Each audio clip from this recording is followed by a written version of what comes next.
This is 2021. This is the Betfred Super League. Be ready.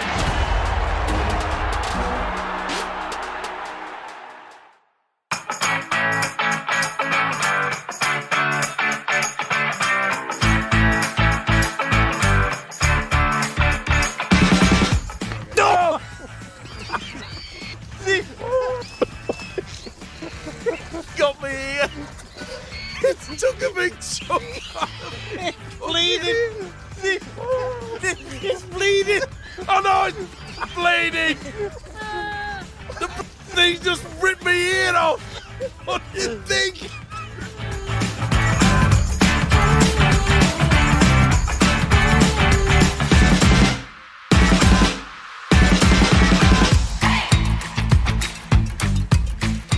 Hello, everyone, and welcome along to the latest edition of Eddie and Stevo, the podcast, sponsored and supported, as always, by Rugby League's major sponsor, Betfred. Perhaps, though, we should rename this week's edition because Stevo is busy with the builders in his sumptuous Sydney mansion, and so he's had to duck out this week. And filling the void, I am delighted to say, is my very good friend, Sky's own Barrie McDermott, who's waiting to talk to us now. Baz, thanks for joining us. Trust you are well and enjoying this first week of freedom. Oh, my pleasure, Eddie. It won't be the first time that I've stepped in for the great man, will it?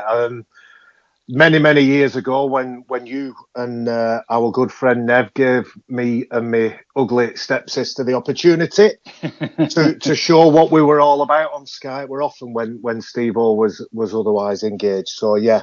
As you know, as I've said many times, I love listening to the podcast, and it's a privilege and a pleasure to be on, Ed. Looking forward to the next half hour or so, talking all things rugby league. Brilliant, Barry. That's what we like to hear. Well, okay, as ever, we've got a lot to get through. Let's start with the positives. First of all, Wembley. A great weekend for both St Helens and Featherstone Rovers.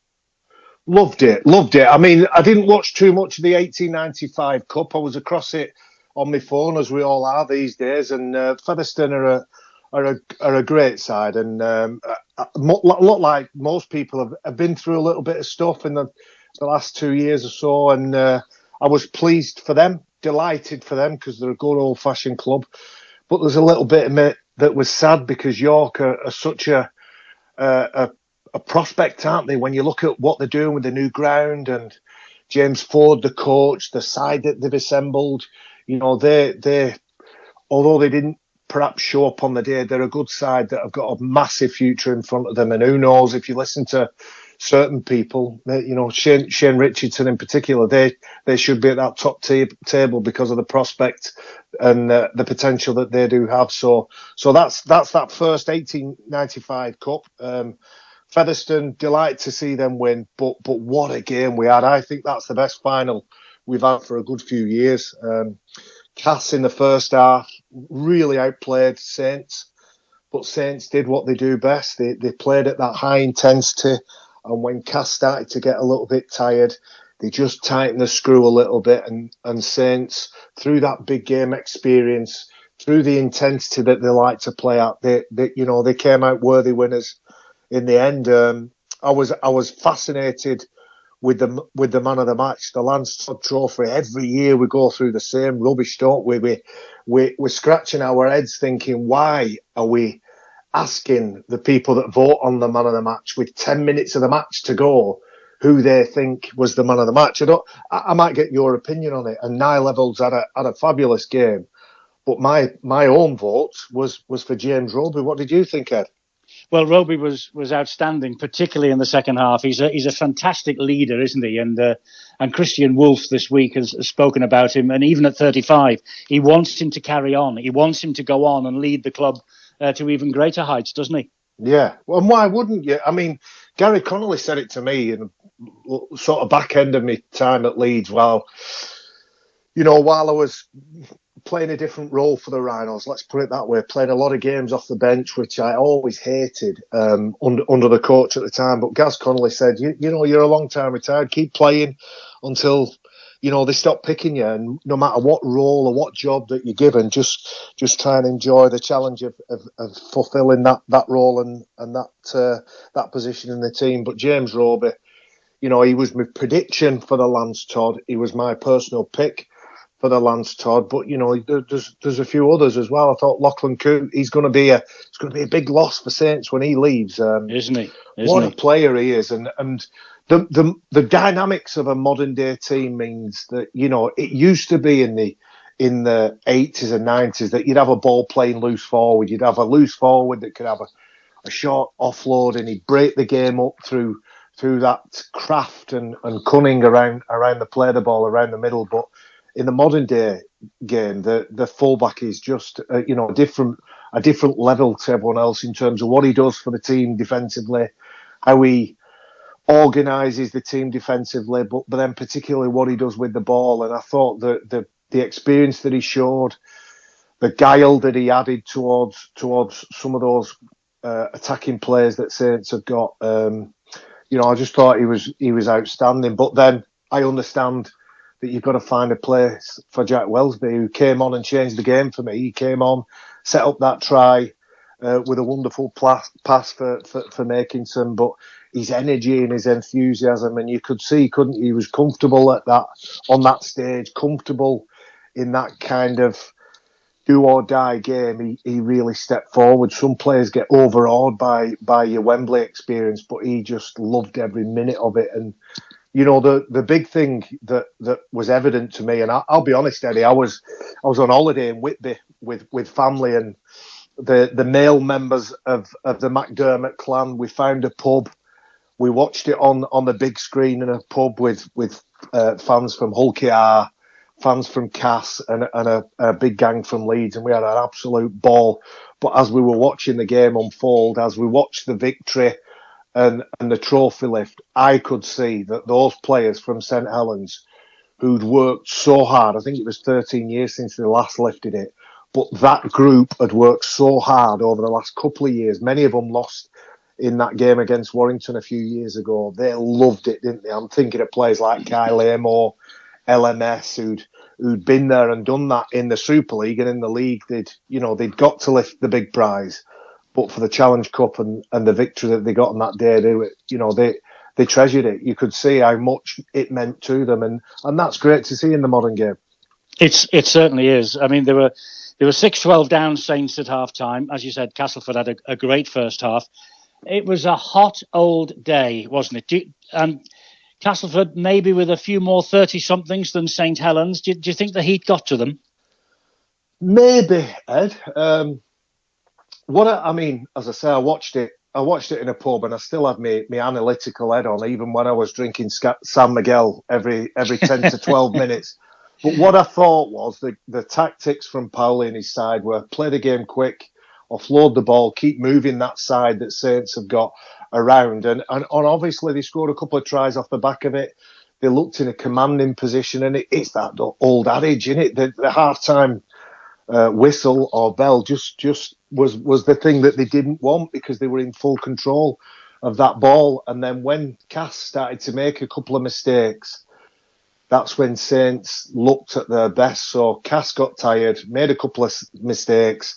Some calls went against them. That controversial try, my word, you wouldn't want to be. Yes. You wouldn't want to be the bloke with the whistle, or the bloke in the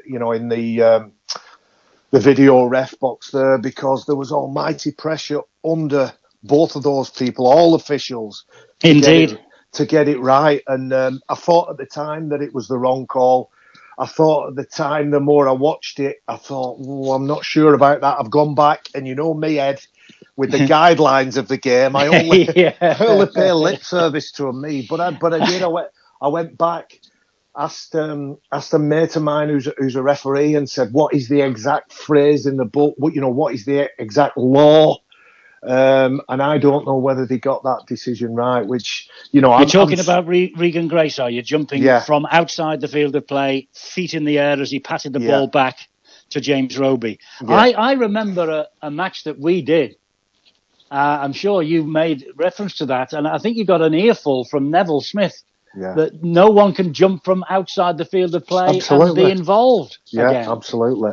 So maybe he's wrong, Barry. Maybe the great Nev is wrong. No, I'm not having that. He's never knowingly wrong at anything. A bit like O'Connor. That's the thing they do have in common. But I don't choose to focus on that. It was a moment that I think probably had an influence on the game, but ultimately I think the best team won. I think casted themselves a massive amount of good and come out of the game with a lot of credit. As we said when we were talking about this podcast, Ed, I would have loved to have seen Paolo lift that trophy because he's done so much for Cass. He's done so much to lift Castleford Tigers from sort of 9th, 8th, 7th, whatever you view them as, into a top team and into a team that challenges on a regular basis for honours. And 2017 grand final was their best chance previous to this final on another game with another bounce of the ball, with another video ref. They might have got the benefit of that. And let's just say it was a 50-50 call that went against them. But the balance of that game was just starting to tip, in my opinion. Cass looked tired. You're right. The age of some of the players may well have played a part. The self-confidence and self-belief maybe just started to wane a little bit because Saints have been in those moments before. They've ridden those moments before. They've come through those moments before. So they stepped forward and they seized their opportunity. And like I said, best Challenge Cup final we've had in a while, because I was there when Leeds and Salford played in 2020. I was one of about 35 people rattling round Wembley.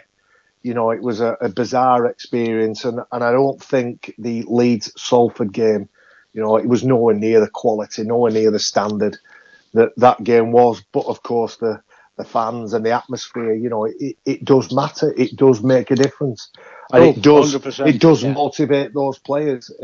It can feel like a training run at times, and we've been there when we've been calling games. Myself and Tez, and you just think, God, good luck to these players here, because I don't know how you would build yourself up and get yourself into the right physical and emotional state with nobody watching. It's interesting that, because I remember when I bowed out, it was at Wigan. There was 20-odd thousand there, and I watched all the way through last year, and my heart went out to you guys in the commentary box. You were building something in an empty stadium, rattling round. I've no doubt your voices were being echoed around the stadium. Probably players were looking up at the gantry and saying, what's he talking about me like that for? It's been a tough old 18 months, Barry, hasn't it? It really has.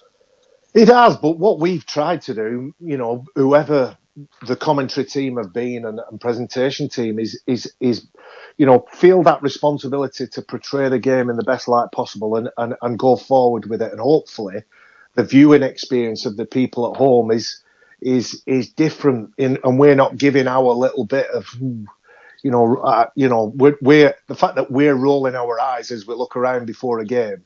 Hopefully that then doesn't portray to the bloke sat at home or the family sat at home waiting to cheer on their team. So it was difficult at times, but trust me, it was nowhere near as difficult as some of those players, officials, coaches that had to build themselves up to the right level to get out there each and every week. Well, trust me, it lost nothing at home here, because I sit in front of the telly every week and shout and bawl at you all, as you would expect, just as people shouted and bawled at me for 30 years. So I'm giving a bit back to you, but I must say, I'll take my hat off to all of you on the Sky commentary team and presentation team. To keep it going the way you have has just been outstanding. Just before we leave St Helens, look at their recent record. League leaders 2018-2019, champions 2019-2020, Challenge Cup holders now 2021. 4 seasons of unparalleled success for the Saints, and everybody since the very first weekend of this season has been tipping them again for a 3rd Super League crown in a row. Do you think it's going to happen? Well, as we know, it's very difficult to maintain that intensity, the right standards throughout the season. I don't know whether the team from France will get a a little look at Old Trafford this year. I just like the way that they're playing.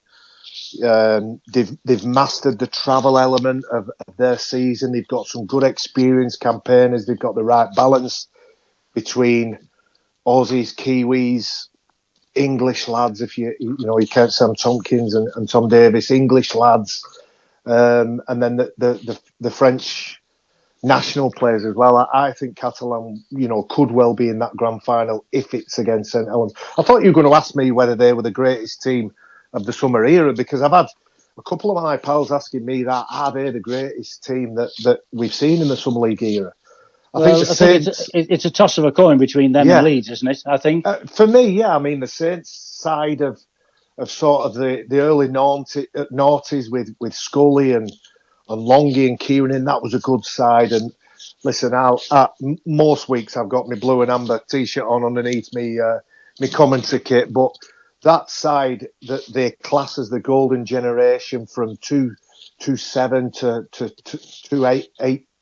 17, 18, that decade there, I think they were a formidable side.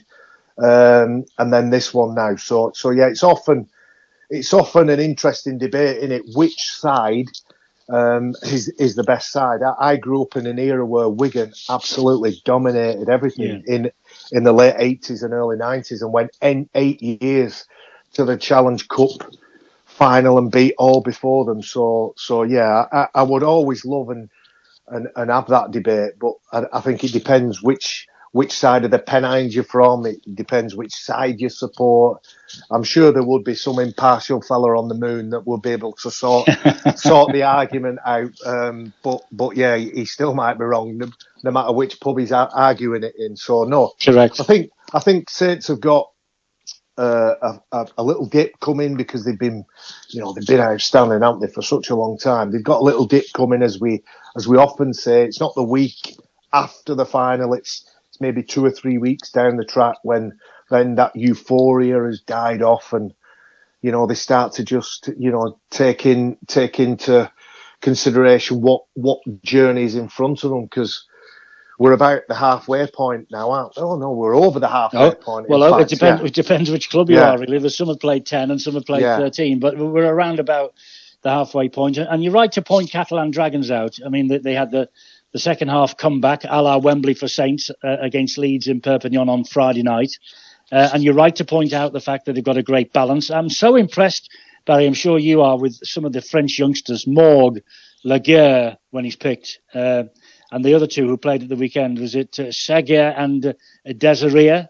I mean, it all looks fantastic for the future for them, doesn't it? Yeah, I like Gudamon. He's good, isn't he? He's a loose forward stroke front row. I remember putting a young side together 2 or 3 years ago of prospects that I thought would make a big impact on Super League. And he's probably not had quite the steep incline of progress that I thought he would have, because he's a big fella. He's a front rower. He's just learning how to use that body and that big body that God's given him. But I think they've got lots of prospects, and a good pal of mine, Steve Deakin, did a lot of work in that part of the club and the environment and the culture of the Catalan Dragons a couple of years ago. I saw Steve at Wembley. He looks in good shape.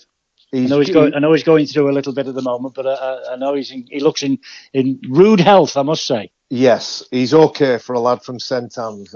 St Anne's on Waterhead are bitter enemies, but I don't mind him. I don't mind him buying me a coffee every now and then, and we like to shoot the breeze and talk about the good and the bad in the game. But Artur Morgue is a player that everybody's excited about, and I did the game. So there was Leeds Catalan and Catalan Leeds on successive weeks. I did the Leeds Catalan game, and he scored a try that reminded me so much of Rob Burrow. And Rob Burrow is a unique player in any era. Some people have compared him to the great Roger Millward from the Hull KR era. But Rob Burrow's spirit was alive and well in Artur Morgue's try that he scored, and there's a lot of good times to come from Catalan if they can manage to harness and cultivate and keep working on those local players born and bred in France that can benefit from being alongside the Mike McMeekins and the Sam Tompkins of this world, and the Josh Drinkwaters and James Maloney's that will only get, like I said, enhance their education and apprenticeship. Indeed so. A little bit nearer to home, Wigan.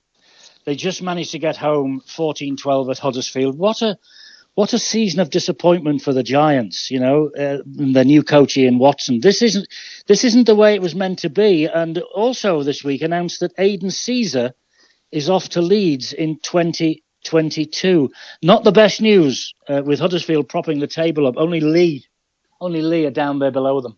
Yeah, if I look at Huddersfield first and foremost, I think that the squad is starting to untangle now, isn't it? There's quite a few players that, if you believe what you hear, may be leaving the Giants, and that's part because they don't fit with Ian Watson's plans, and part because the way that Ian Watson is asking his side to play isn't quite as appealing for certain players. But the bright spark, if I'm going to focus on something positive, is Will Price. What a player he is, Ed. What a player.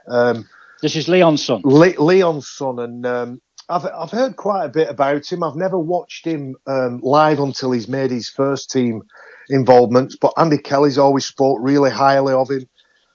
He said that, he's got many of Leon's good attributes. And if Leon was on this podcast, he might talk about some of the things he didn't quite work hard enough on, and he looks back and would have done differently. I don't think you can say that about Will Price. Will Price is potentially huge. He's got a lot of things that will benefit Huddersfield Giants in the future. Maybe Huddersfield Giants are looking at Aidan Caesar and thinking, well, you've come in, you've lifted the club, you've given us what we needed at the time. But, if we're going to invest, if Andy Kelly is going to spend all his time working with the academy and bringing on players like Sam Hewitt and Fenton Rogers, who was in the squad at the end, then we've got an obligation to give those players the opportunity and give them the chance to thrive and excel on the highest level. That would be a refreshing, wouldn't it? Yeah. A refreshing attitude, that. Yeah. I mean, for Leeds Rhinos, my old team, the Aidan Caesar signing is a useful part of the jigsaw that Leeds need. Robert Louis this year has been nowhere near as influential he was in his first year. He's struggled with fitness and many other things that aren't quite going his way. But he's an old fella now, isn't he? He's past his best. So to bring Aidan Caesar in, who'll be a perfect complement for Luke Gale, is a big part of the jigsaw piece for the Rhinos. So I'm delighted to see him wearing blue and amber next year. But for Wigan, Eddie, they've needed these two victories, haven't they? The pressure on Adrian Lamb was huge. You could feel it in the ground when we did that first game, Huddersfield. It was actually Wigan against Huddersfield. You could feel it in the ground. They weren't confident they were going to beat Huddersfield, but once they got that victory, what they were looking at and what you could feel from the crowd is, right, come on, let's have some progress. Let's have some quality to this performance. But a lot like everyone else, they've had to rely on some very, very young players. Sam Halsall, brought back from Newcastle from this game, and some players having a lot more game time than they should at this point in their career. So sometimes players get the opportunity at the highest level because it's their chance and it's their opportunity because they're ready for it. Other times they get the opportunity because there's no one else. And that's, I think, case in point for the Warriors at the minute. There's nobody else available. And they needed a few new faces to come in, and they've announced 3 new signings this week. I must confess, Barry, I've never heard of Abbas Miski from London. He replaces the retiring Don Manfredi. And 2 forwards from the NRL as well, Cade Ellis and Patrick Mago. Ellis from St George Illawarra and Mago from the Rabbitohs. I mean, the Wigan fans I know are saying, who the hell are they?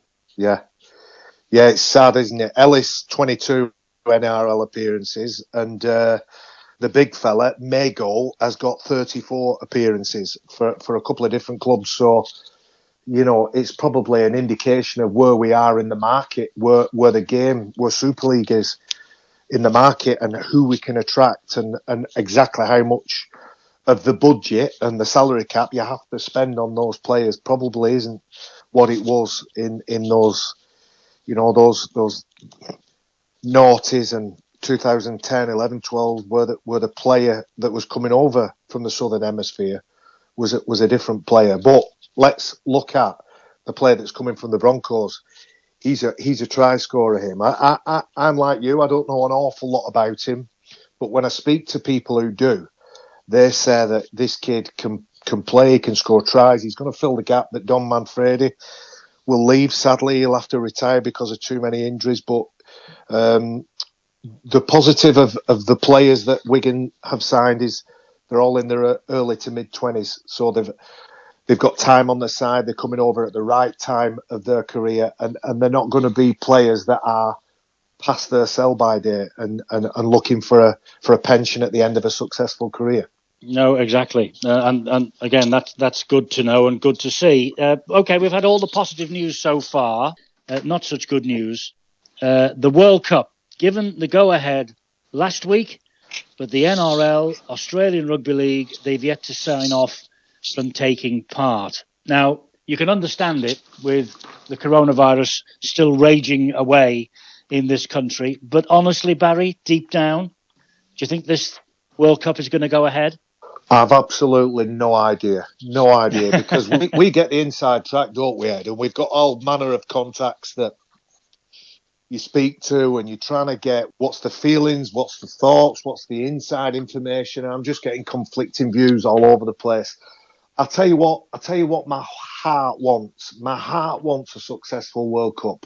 If Australia decide that they can't send a side because quarantine will take 2 weeks of rest off the agreed period of time, because that's what it's all about, Ed.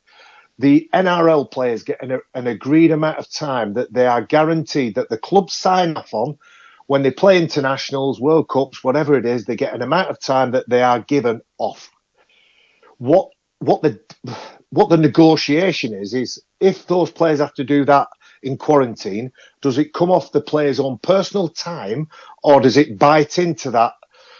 I think it's 8 weeks. It might be 10 weeks. Forgive me, I've not written it down. But does it come off the sum total of weeks that they get agreed off at the clubs? I think that is absolute BS, me. I'd have walked on broken glass to play in a World Cup. And very often, when you did play in the World Cup, you'd only have probably 2 weeks off before you'd feel compelled to get back into pre-season training, because guess what? The lads that didn't play in the World Cup had started training 2 weeks before you'd finished playing. So I think and I'm an ex-player, Ed. I'm trying to put myself in the mind space of the players that are playing both in the Northern Hemisphere and the Southern Hemisphere. I think it's poor. I do. I think that you can, as a player, if you can't put 2 weeks aside, 4 weeks aside, whatever it is, to first of all get the opportunity to play and potentially win a World Cup, or second of all, do the right thing for the game. The game in our country, the game in the Northern Hemisphere, it needs it. It needs it. The RFL need the interest that will be generated from the World Cup, the national profile, the international profile. The game needs it. So if Australia turn around and say, well, we're not sending our team, I wouldn't be against the likes of James Maloney and Matt Pryor and some of the players that are playing in this hemisphere saying, right, well, we'll wear the green and yellow of Australia, we'll represent the Kangaroos, and we'll make sure that we fulfil those fixtures. It might not matter a jot. England still might not get through to the final. It still might be Australia and New Zealand, or Tonga and New Zealand. But we will have done our absolute best. I've gone on a rant there, but I just think, Eddie, if the Australians turn round and Phil Gould gets his way and they turn round and say, well, we're not coming, let's crack on without them, because the game is bigger than Australia and the NRL, and the international game and the world presence of rugby league that is due to take part in this World Cup needs this World Cup to take place. Now, as we record this now, I've just listened that the Tokyo Olympics, they've got 70, 80 people that have gone down with COVID, and that now is putting severe doubt in terms of the Olympics taking place. Now, if that is the case for the World Cup in the autumn, then that's a different kettle of fish. But losing out on 2 weeks of your holiday and your annual leave, that's not a good enough reason for me. Well, you're singing off the same hymn sheet as Stevo about that, I can tell you. But you're right to point out to the dangers of the COVID, because it is still a problem over here. Hull Kingston Rovers haven't played for 5 weeks. Warrington and Lee is off this week. That's the 13th fixture, 1-3. 13 fixtures have been lost to coronavirus in 2021. I suppose when you look at it like that and take off the idea that players aren't prepared to give up their time freely to make sure the World Cup goes ahead, you just take the medical evidence. It's no wonder the NRL is being just a little bit cautious. The COVID is running rife in society. There's 40-odd thousand yesterday. The games that have been affected, it's the likes of Hull KR, Leeds, Huddersfield, Hull, Salford, Wyre, Cass. Everybody's been affected. And in future, the teams that haven't had games cancelled, they'll have a little knock-on effect as well. We're doing what we did last year. We're trying to remain positive. We're trying to keep the wheels turning and make sure the game still gets played to a respectable and a creditable standard. And at the end of the year, I was one of those people, Ed. I don't know whether you were the same. When it was, wins, losses and percentages on the fixture, on the league table, I was like, forget that last column. We're not going to need that. We're all done with COVID now. Now that we're all double jabbed and we're on round 10 to 13, depending on who you are, 10 to 14, sorry, depending on who you are. I was looking at it thinking, we won't need the percentage, but it looks like we will. We will. Doesn't it? It looks like we'll get to the end, and after you've played your 18 games, I think it is, after you've played your 18 games, you've got your win percentage, then we'll get down to the playoffs. And do you know what, though, Ed? I'm really looking forward to the second half of the season, because I think you can put a case forward for nearly everybody, apart from the teams that you've mentioned at the bottom, the Huddersfields and the Lee Centurions. You can put a case forward for everybody getting a run of games and making it to that top six. And if you can get the right teams in the right form and fit well and healthy at the back end of the season, who's to say that Castleford Tigers can't make a good push? Who's to say that, dare I say it, Leeds Rhinos can't make a push? Who's to say that Hull KR, who haven't played for 5 weeks, as you've said, aren't in the right vein of form, that they just about get themselves into that sixth spot as they are at the minute, as we stand, and for the first time get themselves in the playoffs? I'd love to see Hull KR make a good fist of it, and like I say, I want to see a new team in the final, and I'd like to think that the Dragons, if they can keep that consistent performance going, because it's always been about the consistency and the lack of it. That's what you can always chuck at the Dragons, and that nearly always comes down to the disruption of travel and all the other things that they have to deal with. But they look like they've got it right this year, Ed. They really do. They do. And just to touch again on Catalan, and the final piece of bad news today, the television deal in the south of France, the contract ended last Friday in the game against Leeds. Now, apparently, the Catalan Dragons have been covering the production costs so far, massive amount of money, obviously. Yeah. It's a big financial commitment, and there's still it's up in the air whether that will continue. But you're right, the playoffs are coming up. Catalan top of the table. Looks like they could get to Old Trafford. This is poor timing, isn't it? This is poor timing for Catalan. Yeah, it's a desperate shame for Bernard Gouache. He's ploughed so much energy, emotion, and of course finances. We had Sam Tompkins on the presentation a couple of weeks back, and I was in with him. I was chatting, and they're my second team, Catalan Dragons. I always look for their result. I want them to do well, partly because I think that the growth of the game in another place that's not along that strip of land between Liverpool and Hull, when they're doing well. Just like I like to see London doing well. I am an expansionist. I'm a traditionalist because I'm an older, but I'm an expansionist because I want the game to spread, and I want everybody to see what what a good product we've got. But I look at the way that they're playing now, and it deserves to be on TV. The people who are occasional viewers, if you like, of sport on TV, they deserve to watch Catalan Dragons because they're a good side to watch. They're big in the middle, they're fast on the edges, they're creative with Tompkins and Artemorg and Maloney and Drinkwater, as we've mentioned. They're a great side to watch. So it would be a desperate shame if the people that could be persuaded to watch that team weren't able to watch that team because they're not being broadcast on TV. So fingers crossed, Eddie. You need to get into that deep bank account of yours and you need to stump up some money and get with Nev. Get with Nev on In Touch Productions and you need to broadcast it. Well, I was thinking that actually you might be quite relieved because you'll maybe get a Saturday afternoon off. So you won't be having to heave all the way down to London and do the commentary. Although people I know think you go all the way to Catalan on a Friday night.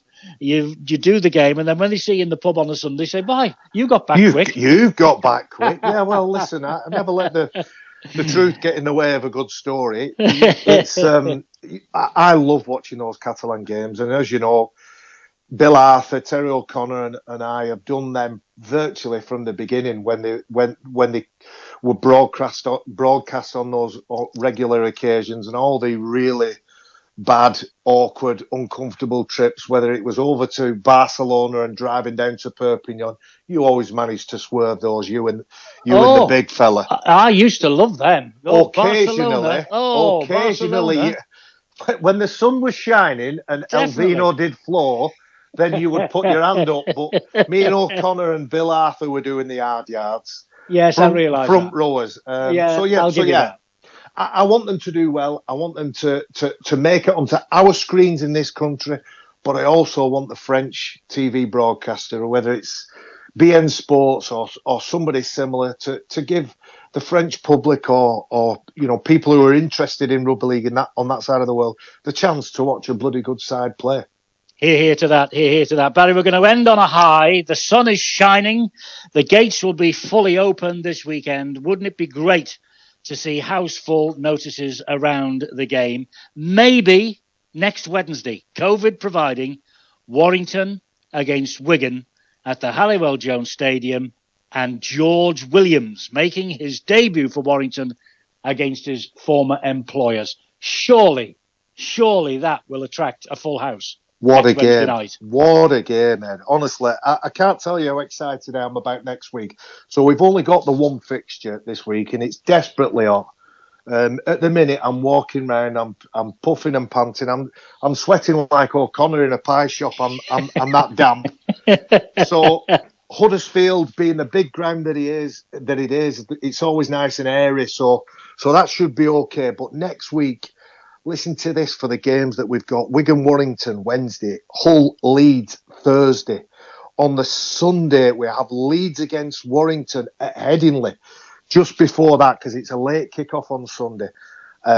Me and my former club, there's a Hall of Fame dinner which I will be involved in, but I'll also be doing a little bit of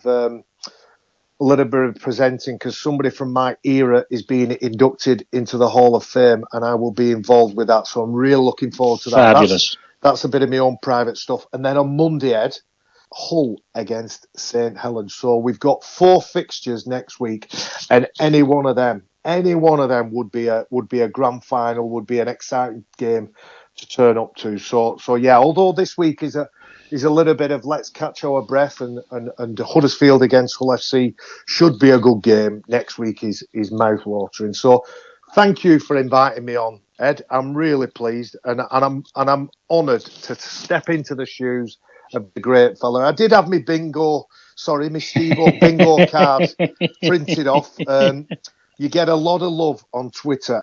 It's 99% positive that they want you back, just like it was 99% positive that they wanted you gone.